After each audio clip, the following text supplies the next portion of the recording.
Welcome to all. स्वागत है आप सभी का एक बार फिर से अपने यूट्यूब चैनल काव्या इंस्टीट्यूट पर। तो आज हम एक नया लेक्चर कर रहे थे जिसमें चल रहा था रोटेशनल मोशन, घूर्णन गति। आज हम घूर्णन गति का पार्ट नंबर 3 करने जा रहे हैं। और टोटल लेक्चर की बात करूं तो मैं रफ्तार सीरीज का जो टोटल लेक्चर है वो 46वां लेक्चर है। 46वें लेक्चर में हम रोटेशनल मोशन का पार्ट नंबर 3 करेंगे। तो लेक्चर को स्टार्ट करने से पहले एक बार जिसने चैनल को सब्सक्राइब नहीं किया है वो चैनल को सब्सक्राइब कर ले, बेल आइकन प्रेस कर ले, जिससे आने वाले नोटिफिकेशन की जानकारी सबसे पहले प्राप्त हो। चलिए स्टार्ट करते हैं हम रोटेशनल मोशन का पार्ट नंबर 3। कल हमने एंगुलर वेलोसिटी पढ़ी थी, बात करूं तो कोणीय वेग पढ़ा था। आज हम उससे बनने वाले कुछ क्वेश्चन हैं। वो कुछ क्वेश्चन क्या है? सबसे पहला क्वेश्चन है कि रिलेशन बिटवीन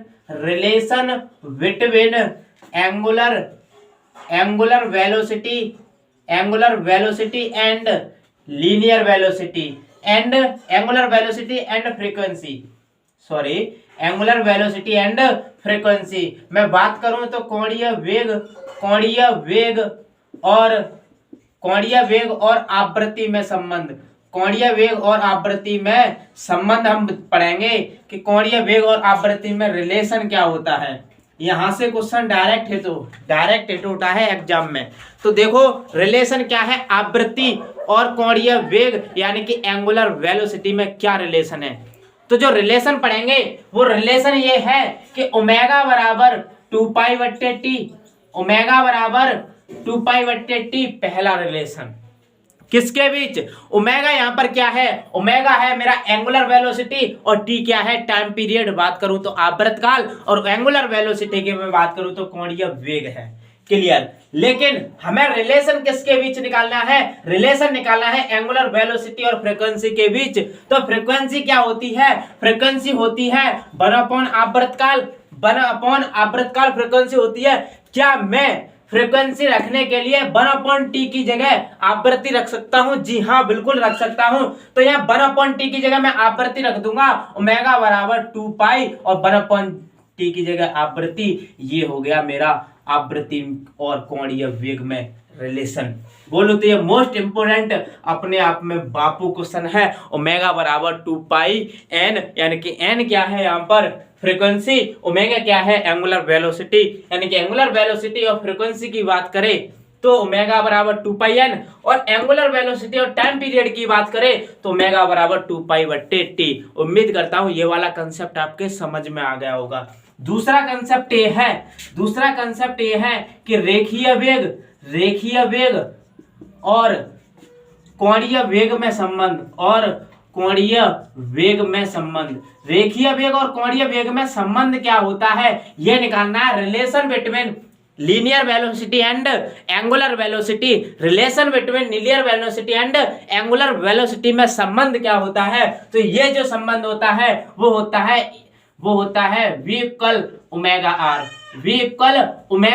इसका क्या होता है? रिलेशन होता है। लेकिन मैंने बता दिया v इक्वल ओमेगा आर होता है, लेकिन होता कैसे है ये बात मैंने सिद्ध कराई थी आपको सर्कुलर मोशन में। जब सीएम पढ़ाया था उसमें मैंने आपको एक एक खंड करके बताया था कि ये होता कैसे है। अब भी समझ कैसे होता है ये रिलेशन होता है कैसे? v इक्वल, अगर मैं इसका सदिश फॉर्मूला लिखूं, v वेक्टर बराबर omega vector cross R vector. ये इसका क्या है? वेक्टर फॉर्म है, यानी कि सदिश रूप है। और मैंने आपको बताया था जब क्रॉस को हटाते हैं तब हम साइन लगाते हैं, जब क्रॉस को हटाते हैं तब साइन लगाते हैं। तो v बराबर ओमेगा आर साइन थीटा और एंगुलर वेलोसिटी और लीनियर वेलोसिटी के बीच, यानी कि लीनियर वेलोसिटी और एंगुलर वेलोसिटी के बीच जो कोण बनता है वो 190 का बनता है। वो कितने का बनता है? 90 का। और जब थीटा की जगह यहाँ 90 रखूंगा तो v बराबर ओमेगा आर साइन 90, और चूंकि साइन 90 की जो वैल्यू होती है वो होती है कितनी? 1। कितनी होती है? 1। तो v बराबर ओमेगा आर साइन 90 1। तो ये रिलेशन निकलता है v equal omega R. Linear velocity और एंगुलर वेलोसिटी में संबंध कैसे निकलता है? यहां से निकलता है। डायरेक्ट फॉर्मूला होता है v इक्वल ओमेगा आर, लेकिन होता कैसे है? प्रूफ देखो, इसका वेक्टर फॉर्म होता है वी वेक्टर बराबर omega vector cross R vector, और जब क्रॉस को उठाते हैं तो साइन लगाते हैं, और लीनियर वेलोसिटी और एंगुलर वेलोसिटी के जो एंगल होता है वो 90 का होता है, तो यहाँ पर 90 रखेंगे तो साइन 90 की वैल्यू एक होती है, तो V equal omega R. Clear? यहां से आपको ये दोनों फॉर्मूले क्लियर हो गए होंगे। रिलेशन वाले पूछ ले, फ्रीक्वेंसी और एंगुलर वेलोसिटी में relation omega equal to 2πn, frequency और टाइम पीरियड में रिलेशन ओमेगा बराबर 2π/t। अगर पूछ ले लीनियर वेलोसिटी और एंगुलर वेलोसिटी में रिलेशन ओमेगा और v में रिलेशन, तो v इक्वल ओमेगा आर होता है। कैसे होता है मैंने आपको बताया है। अब चलते हैं नेक्स्ट टॉपिक पर। जिसको नोट करना हो वो नोट कर सकता है, कि नोट करना हो तो अपनी नोटबुक पे नोट कर सकता है। फिर मैं चलता हूं अगले टॉपिक पे। इसके बाद मेरा अगला नेक्स्ट टॉपिक है एंगुलर एक्सीलरेशन। क्या है? Angular acceleration. अब मैं आपको पढ़ाऊंगा कि एंगुलर एक्सीलरेशन क्या होता है। देखो, एंगुलर एक्सीलरेशन पढ़ाता हूं। अब पढ़ाऊंगा एंगुलर एक्सीलरेशन क्या होता है। बात करो हिंदी की तो इसे हिंदी में कहते हैं कोणीय त्वरण। क्या कहते हैं? कोणीय त्वरण। कोणीय त्वरण की बात करता हूं कि कोणीय त्वरण क्या होता है। कोणीय त्वरण पढ़ाने से पहले मुझे ये बताओ, मैंने जब एंगुलर वेलोसिटी पढ़ाया था उसमें भी आपको मैंने बताया था कि मैं काइनेमैटिक्स का पूरा क्या करूंगा, यहाँ पर कॉपी पेस्ट करूंगा। जब मैंने आपको काइनेमैटिक्स पढ़ाई थी तब मैंने वहां पर वेलोसिटी पढ़ाई थी, और यहाँ क्या पढ़ाया है? Angular velocity. वहां मैंने डिस्प्लेसमेंट पढ़ाया था, यहाँ क्या पढ़ाया है? Angular displacement. वहां मैंने एक्सीलरेशन को पढ़ाया था। अब यहाँ पर क्या पढ़ाने जा रहा हूं? Angular acceleration. तो पूरा काइनेमैटिक्स का क्या है? निचोड़ है, उसका पूरा कॉपी पेस्ट है। जिसने काइनेमैटिक्स अच्छे से पढ़ी होगी उसके लिए रोटेशनल मोशन तो एक हलवा टॉपिक है। तो देख कैसे मैं पढ़ाऊंगा एंगुलर एक्सीलरेशन। तो एंगुलर एक्सीलरेशन से पढ़ाने से पहले मैं पढ़ाऊंगा एक्सीलरेशन क्या होता है। तो मैंने एक्सीलरेशन पिछले की क्लास में पढ़ा चुका हूं, क्योंकि एक्सीलरेशन बराबर होता है, एक्सीलरेशन इक्वल टू होता है rate of change in velocity. Rate of change in velocity. अगर मैं बात करूं हिंदी की तो हिंदी में एक्सीलरेशन को कहते हैं त्वरण, और त्वरण बराबर होता है वेग में परिवर्तन की दर बट्टे समय। वेग में परिवर्तन की दर बट्टे समय, परिवर्तन की दर अपॉन टाइम यानी कि समय। ये होता है इसका हिंदी, क्योंकि एक्सीलरेशन होता है rate of change in velocity. वेग में परिवर्तन की दर को हम क्या कहते हैं? एक्सीलरेशन कहते हैं, त्वरण कहते हैं। लेकिन हमें त्वरण का मैंने वहां पर मात्रक बताया था, क्योंकि इसका मात्रक होता है यूनिट। बात करूं यूनिट की तो इसकी जो यूनिट होती है, ऊपर क्या है? वेग की मीटर बट्टे सेकंड, वेग की मीटर बट्टे सेकंड, और नीचे क्या है? समय की सेकंड। जब सेकंड इंटू सेकंड होगा तो क्या निकलेगी? मीटर बट्टे सेकंड स्क्वायर। मीटर बट्टे सेकंड स्क्वायर, ये इसकी क्या निकले? यूनिट। अब जब मैंने आपको एक्सीलरेशन पढ़ाया था तब इसकी सीजीएस यूनिट और बताई थी, सीजीएस यूनिट बताई थी। थोड़ा धैर्य रखना, एक्सीलरेशन बता रहा हूं। अभी एक्सीलरेशन के बाद बताऊंगा एंगुलर एक्सीलरेशन क्या होता है। तो देख मेरे यार, यहां पर अगर मैं सीजीएस यूनिट की बात करूं तो सीजीएस यूनिट क्या होगा? ऊपर क्या है? मीटर, और मीटर को सीजीएस यानी कि लंबाई का मात्रक है, और लंबाई को सीजीएस पद्धति में मापते हैं सेंटीमीटर में। किसमें? सेंटीमीटर में। तो ऊपर क्या हो जाएगा? सेंटीमीटर। और समय का जो कोई सा भी मात्रक हो, समय का कोई सा भी मात्रक हो, उसका सेकंड ही रहता है, तो सेकंड स्क्वायर। 1 मिनट रुकना, सेकंड स्क्वायर। अब देख मेरे लाल, अब सेकंड स्क्वायर की बात करूं मैं, इसके बाद अगले टॉपिक पर चलता हूं। थोड़ा रुकना 1 मिनट।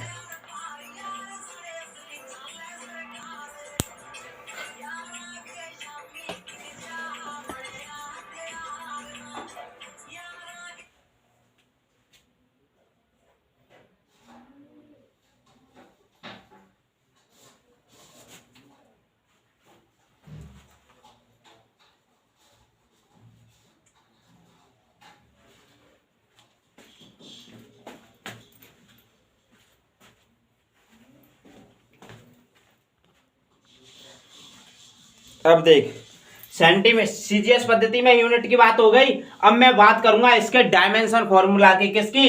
डायमेंशन फॉर्मूला, यानी कि इसका डायमेंशन फॉर्मूला क्या होता है। बात करूं डीएफ की, डीएफ को कहते हैं डायमेंशन फॉर्मूला। और डायमेंशन फॉर्मूला हमारा क्या होगा, ऊपर क्या है मीटर, मीटर के एरिया एल, और नीचे क्या है सेकंड का मात्रक, सेकंड बोलूं तो टाइम का मात्रक, और टाइम का मात्रक के लिए हम इंग्लिश में क्या कहते हैं, टाइम समय को, और समय का पहला अक्षर होता है टी, यानी कि नीचे स्क्वायर है तो स्क्वायर एल टी की पावर माइनस के 2। इसकी क्या निकलेगी, डायमेंशन। क्या निकलेगी, डायमेंशन। अगर मैं वहीं पर बात करूं कि ये राशि कैसी है, राशि की वही बात करूं तो ये राशि एक वेक्टर क्वांटिटी है, एक सदिश राशि है। कैसी राशि है, सदिश राशि है। क्योंकि सदिश राशि मैंने आपको बताई थी, सदिश राशियां वे राशियां होती हैं जिनमें मैग्नीट्यूड भी होता है, डायरेक्शन भी होती है, और उसके साथ ही साथ सदिश योग के नियम का भी पालन करती हैं। वे राशियां कौन सी होती हैं, सदिश राशियां। कौन सी, सदिश राशियां।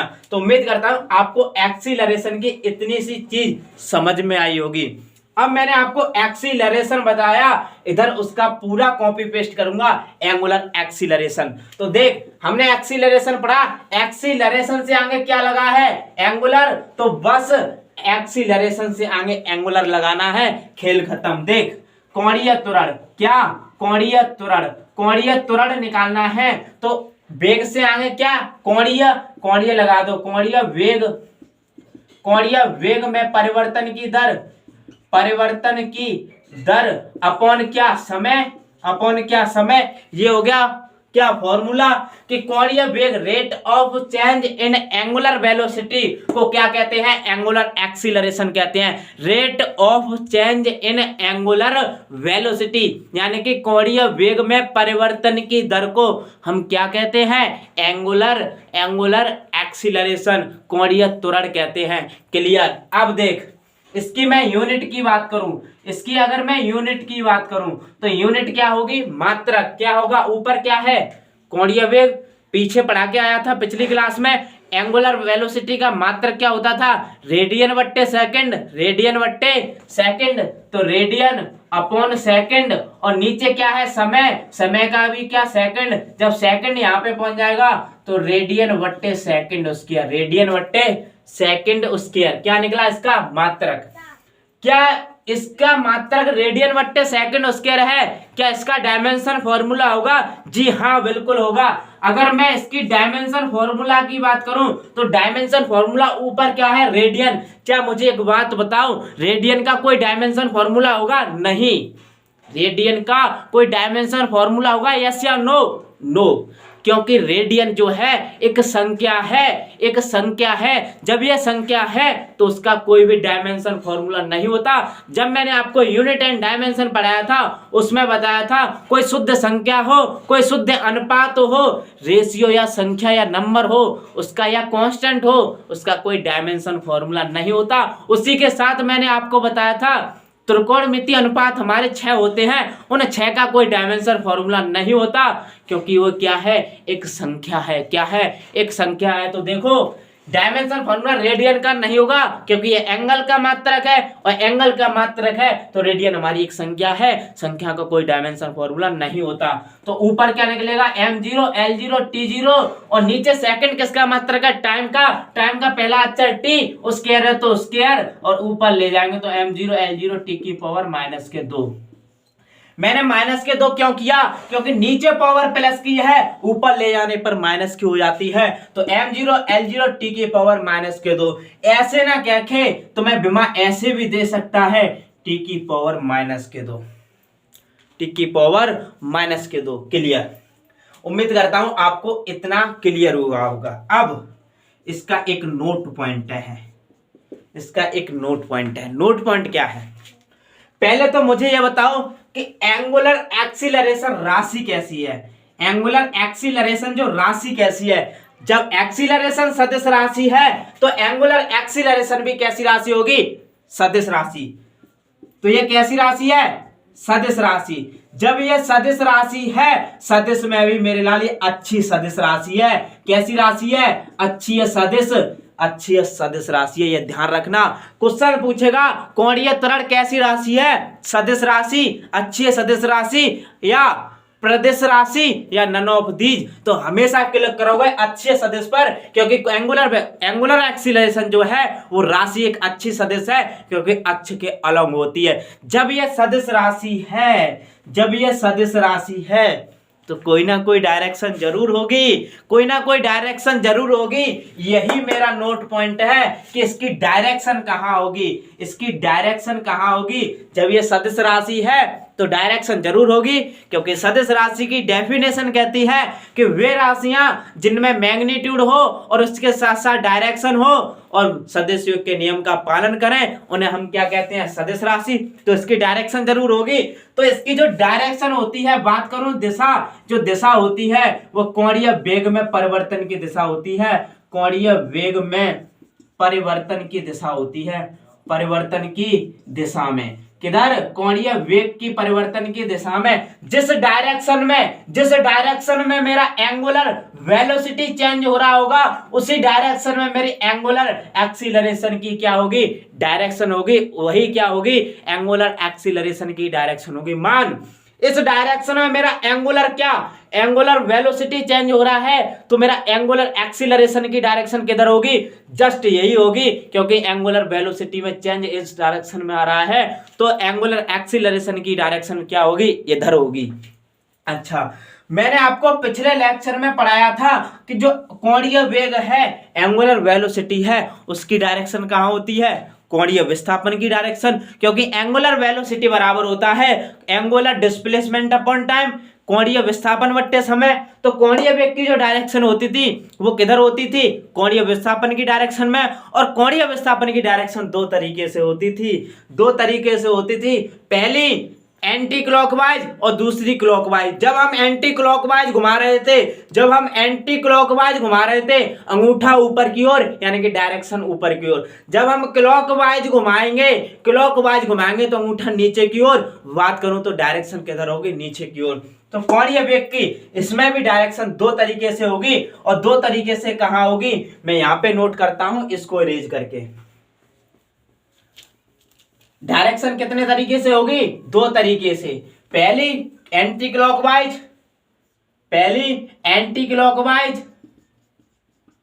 क्लॉकवाइज और दूसरी होगी क्लॉकवाइज।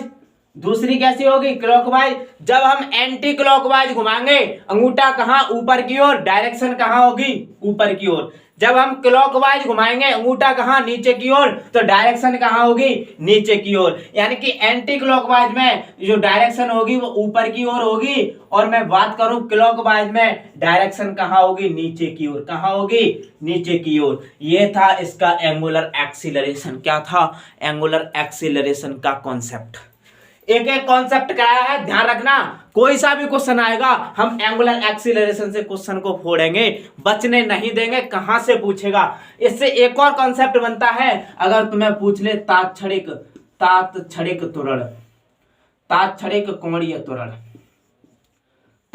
कोणीय त्वरण, इसको पढ़ने से पहले इसका हमें फॉर्मूला पढ़ना पड़ेगा। एंगुलर एक्सीलरेशन को हम अल्फा से निरूपण करते हैं। किससे, अल्फा से। अल्फा बराबर कोणीय वेग में परिवर्तन की दर, यानी कि rate of change in angular velocity. तो इसका जो फॉर्मूला होता है वो फॉर्मूला क्या होता है, अल्फा बराबर d omega upon d t. Alpha बराबर d omega upon d t, angular velocity में चेंज इन एंगुलर वेलोसिटी में rate of change in angular velocity upon time.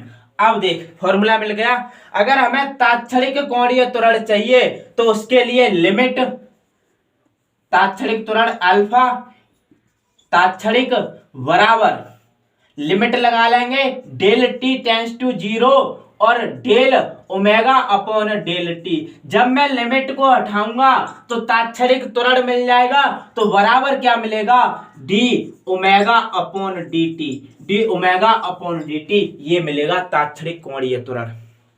D omega upon d T. तो उम्मीद करता हूं angular acceleration का जो concept था मैंने आपको पढ़ाया है। क्या होता है एंगुलर एक्सीलरेशन, उससे पहले मैंने एक्सीलरेशन को बताया था, फिर एंगुलर एक्सीलरेशन को बताया, यूनिट बताई, डायमेंशन फॉर्मूला बताया, राशि बताई। राशि अगर ये सदिश है तो सदिश में भी अच्छी सदिश होती है, जब ये सदिश है तो कोई ना कोई डायरेक्शन होती होगी, तो मैंने आपको डायरेक्शन बताई, फिर ताक्षणिक कोणीय त्वरण बताया।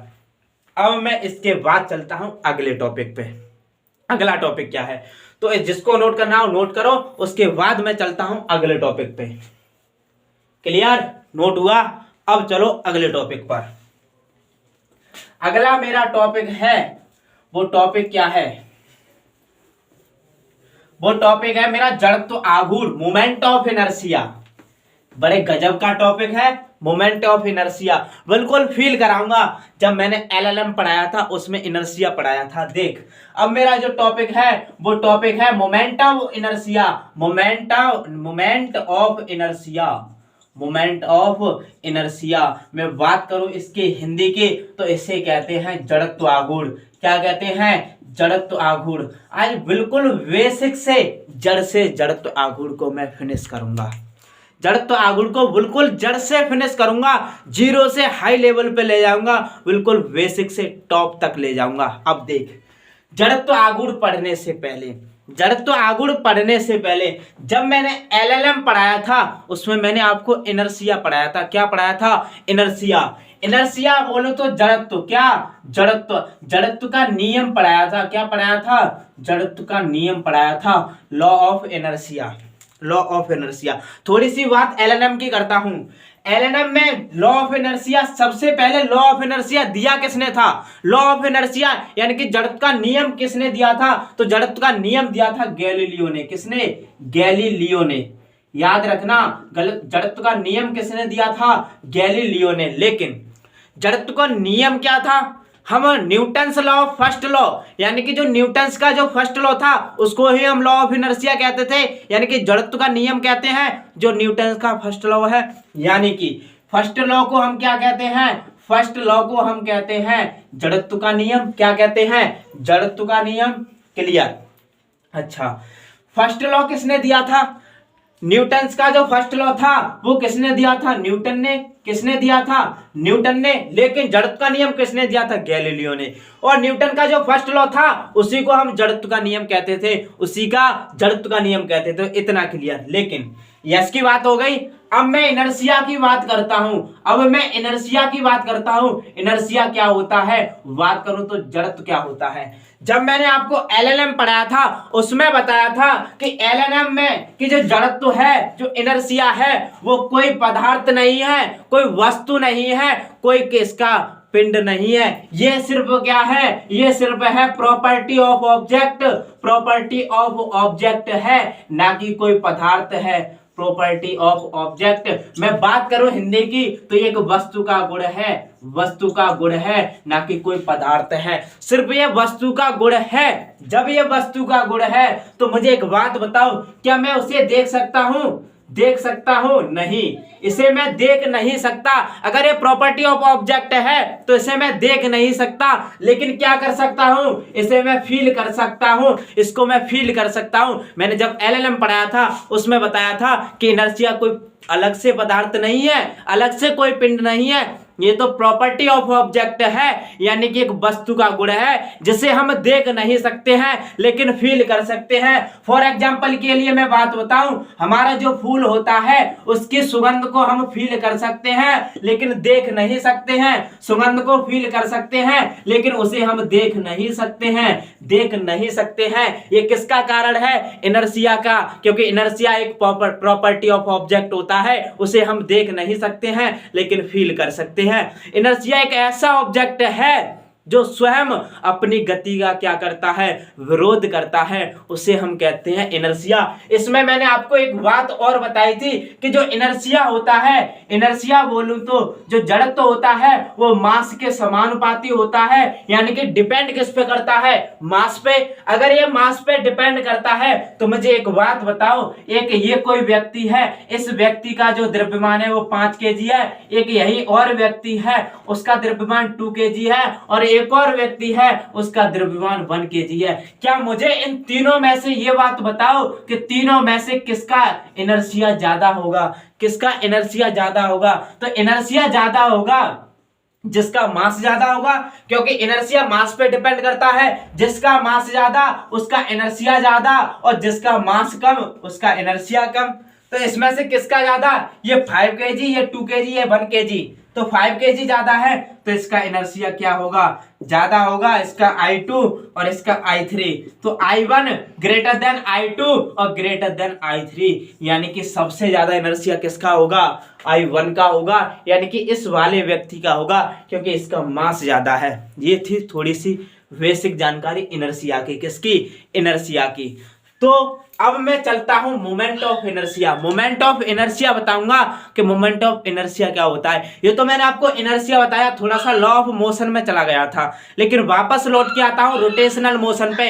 यानी कि रोटेशनल मोशन बात करूं तो घूर्णन गति पे। तो जो घूर्णन गति में हम टॉपिक पढ़ते हैं लॉ मोमेंट ऑफ इनर्शिया, यानी कि जड़त्व आघूर्ण। जड़त्व आघूर्ण क्या होता है? तो देख, जड़त्व आघूर्ण मेरा कहता है कि ये जो हमारी रेखीय गति होती है, जो हमारी रेखीय गति होती है उसमें जो काम करता है क्या? द्रव्यमान। उस द्रव्यमान का घूर्णन गति में काम करता है कौन?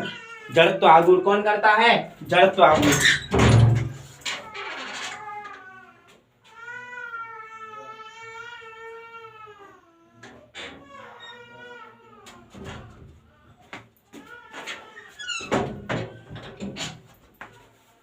अब देख, जड़त्व आघूर्ण को समझाता हूं क्या होता है जड़त्व आघूर्ण।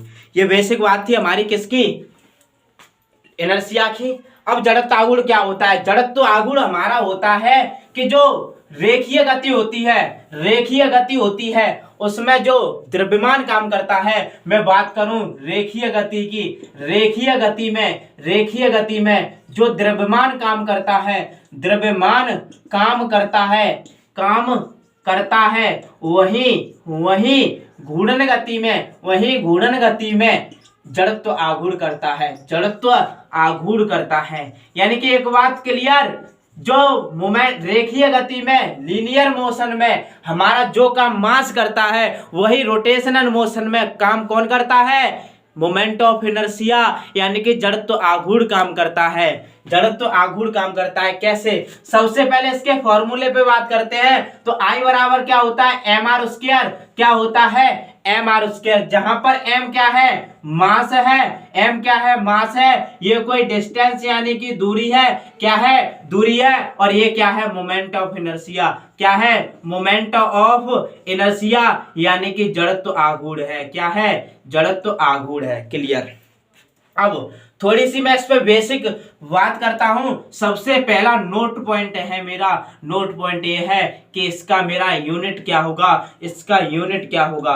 तो सबसे पहले यूनिट को निकालने के लिए m क्या है? मास। मास का केजी इंटू r क्या है? दूरी का मीटर, तो metre square. KG metre square, इसका क्या हो गया? हो गया यूनिट। क्या हो गया? यूनिट। यानी कि यूनिट यानी कि मात्रक क्या हुआ? KG into metre square. अगर मैं यहीं पर सीजीएस मात्रक की बात करूं तो द्रव्यमान को सीजीएस में मापते हैं ग्राम में। किसमें? ग्राम में। इंटू मीटर को मापते हैं सेंटीमीटर में। स्क्वायर है तो स्क्वायर। क्लियर। अगर मैं यहीं पर बात करूं इसके डायमेंशन फॉर्मूला की, तो डायमेंशन फॉर्मूला होगा मेरा m1 और L2 और t की पावर 0। m1 L2, क्योंकि मीटर लंबाई का मात्रक है, लंबाई के लिए L, स्क्वायर है तो स्क्वायर, द्रव्यमान के लिए क्या? m, और m एक है तो m1। या फिर ऐसे पूछ सकता है m1 L2, ऐसे भी पूछ सकता है, m1 L2 भी दे सकता है। ये किसका? Dimension formula. लेकिन इतना क्लियर, जो मेरा मोमेंट ऑफ इनर्शिया है उससे बनने वाले क्वेश्चन कैसे पूछ सकता है? कैसे पूछ सकता है? देख, सबसे पहले जो मेरा मोमेंट ऑफ इनर्शिया है वो द्रव्यमान पर निर्भर करता है। जी हाँ, बिल्कुल करता है। अगर यहां से अनुपात वाला क्वेश्चन निकाल ले तो I1 बट्टे I2 बराबर M1 बट्टे M2, यहां से बिल्कुल अनुपात वाला क्वेश्चन पूछ सकता है, क्योंकि moment of inertia direct proportional होता है मास के। अगर मास के समानुपाती होता है तो अनुपात वाला क्वेश्चन बना सकता है। m1 m2 दे देगा और i1 i2 का अनुपात पूछ लेगा, तो i1 बट्टे i2 बराबर होगा m1 बट्टे m2। क्लियर। अगर मैं यहां से बात करूं तो इसके बनने वाले कुछ फैक्ट हैं, मैं उसकी बात करता हूं। फैक्ट क्या है, उन फैक्टों को मैं बताता हूं, फील कराता हूं कि रेखीय गति क्या होती है और उसके बाद घूर्णन गति क्या होती है। तो तुमने रेखीय गति में 3 समीकरण पढ़े होंगे, v बराबर u plus a t, s बराबर u t plus half a t square, और वहीं पर पढ़ा होगा v स्क्वायर बराबर यू स्क्वायर प्लस 2as। अब उन जो ये 3 समीकरण थे वो किस में थे, रेखीय गति में। लेकिन इन समीकरण की मैं बात करता हूं रोटेशनल मोशन में, यानी कि घूर्णन गति में ये फॉर्मूला क्या होते हैं। तो देख, घूर्णन गति में फॉर्मूला, इसको इरेज करो। जड़त्व आघूर्ण क्लियर हो गया होगा। क्या होती है डेफिनेशन, किस पे डिपेंड करता है, क्या यूनिट, क्या सीजीएस यूनिट, क्या डायमेंशन फॉर्मूला। तो जड़त्व आघूर्ण आपका क्लियर हो गया होगा। अब मैं चलता हूं किस पे, उसकी फॉर्मूले पे, यानी कि समीकरण पे। तो देखो, अब मैं आपको समीकरण पढ़ाऊंगा कि क्या होता है समीकरण। एक तरफ डाल लो, एक तरफ रेखीय गति और दूसरी तरफ घूर्णन गति, एक तरफ रेखीय गति, दूसरी तरफ घूर्णन गति। पहला इसमें समीकरण होता है v बराबर u प्लस ए टी, और दूसरा मेरा होता है s बराबर u t plus half a t square, और तीसरा जो मेरा होता है v स्क्वायर बराबर यू स्क्वायर प्लस 2as।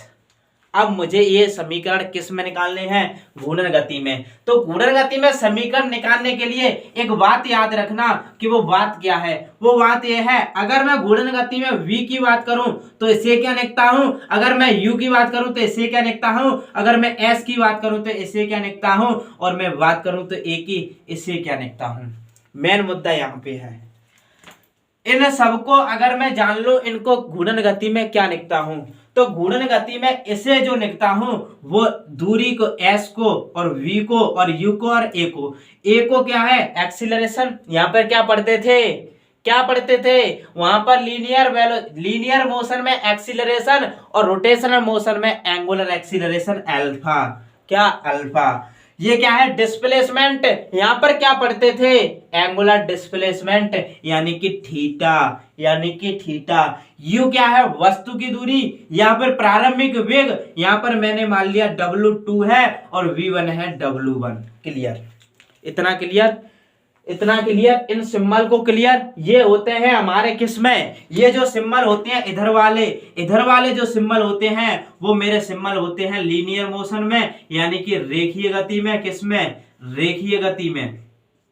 ये चीज हम पढ़ते थे रेखीय गति में, लेकिन ये चीज पढ़ेंगे हम किसमें, घूर्णन गति में। किसमें, घूर्णन गति में। तो अब मैं आपको इन समीकरण को बताता हूं कि कैसे समीकरण होते हैं। पहला समीकरण क्या है, पहला समीकरण ये है कि यहाँ पर v है, v को किस में लिखते हैं घूर्णन गति में, W1 बराबर u को W2 प्लस a को क्या अल्फा और t को t। पहला समीकरण क्लियर, घूर्णन गति के लिए बन गया। दूसरा समीकरण, अगर मैं s की बात करूं तो थीटा लिखते हैं, थीटा कोणीय विस्थापन बराबर u को W2 और t को t प्लस 1/2 को 1/2 और a की बात करूं तो अल्फा और t स्क्वायर। ये बन गया मेरे लाल दूसरा समीकरण। क्या बन गया, दूसरा समीकरण। अगर मैं बात करूं तीसरे समीकरण की, v स्क्वायर, v को क्या लिखता हूं मैं, v को लिखता हूं W1 स्क्वायर बराबर u को W2 तो W2 स्क्वायर प्लस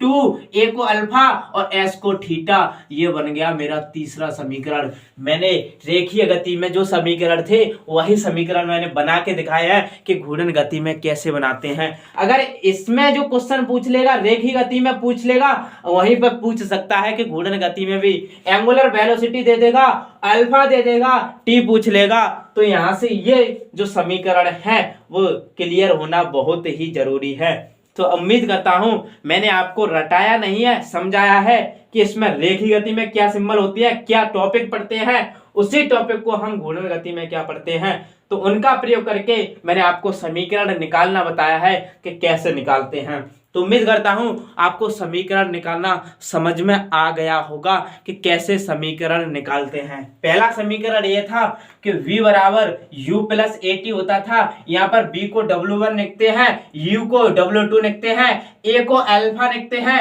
t को t लिखते हैं, s को थीटा लिखते हैं कोणीय विस्थापन, और u को W2, t को t प्लस 1/2, a को त्वरण को यहाँ पर कोणीय त्वरण होता है अल्फा, और t को t स्क्वायर, v स्क्वायर को W1 स्क्वायर, u को W2 स्क्वायर प्लस 2, a को अल्फा और s को थीटा।